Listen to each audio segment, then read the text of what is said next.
சொர்க்கத்து பொக்கிஷங்களில் ஒரு பொக்கிஷத்தை உங்களுக்கு நான் அறிவிக்கவா? லா ஹவ்ல வலா குவத்த இல்லா பில்லா, லா ஹவ்ல வலா குவத்த இல்லா பில்லா என்று நீங்கள் சொன்னால் சொர்க்கத்தினுடைய ஒரு பொக்கிஷத்தையே அல்லாஹ் உங்களுக்கு வழங்கிவிட்டான். நமக்கு சாதாரணமான வார்த்தையாக இருக்கிறது, ஆனால் அல்லாஹ் ரப்புல் ஆலமீன் நமக்கு தருகிற பரிசு பிரம்மாண்டமான பரிசு, எண்ணிலடங்க முடியாத பரிசு.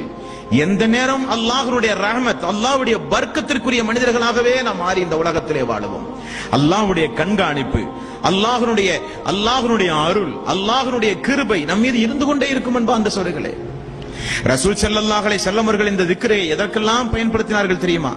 ஃபாத்திமா ரலியல்லாஹு அன்ஹா அவர்கள் ஒரு நாள், அல்லாஹ்வுடைய தூதரே, என் அருமை தந்தையே, வீட்டு வேலைகள் எல்லாம் செய்து எனக்கு கடுமையான கஷ்டம் ஏற்பட்டு விட்டது, கைகால் எல்லாம் வலி ஏற்பட்டு விடுகிறது. போரின் மூலம் கிடைத்த நிறைய அடிமைகள் நமக்கு உண்டு யா ரசூலல்லாஹ். அல்ல என்னுடைய தந்தையே, ஏதாவது ஒரு அடிமையை வீட்டு வேலைக்கு தந்து நீங்கள் உதவலாமே. அலி ரலியல்லாஹு அன்ஹு அவர்களும் ஃபாத்திமா ரலியல்லாஹு அன்ஹா அவர்களும் ரசூல் ஸல்லல்லாஹு அலைஹி வஸல்லம் இடத்திலே வந்து முறையிட்டார்கள். தாய்மார்கள் நினைவு கூற வேண்டிய சம்பவம். வீட்டிலே வேலைப்பளு அதிகமானால் எந்த பிரச்சனைக்கு யாரும் போக வேண்டிய அவசியமே இல்லை.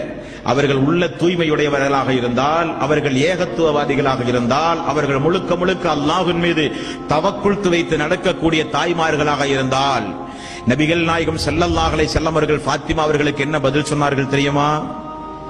மகளே, அடிமையை உமக்கு தந்து நான் உபகாரம் செய்வதை காட்டிலும் உன்னுடைய மனதிற்கு திடகாத்திரமான ஒரு காரியத்தை கற்றுத்தரவா?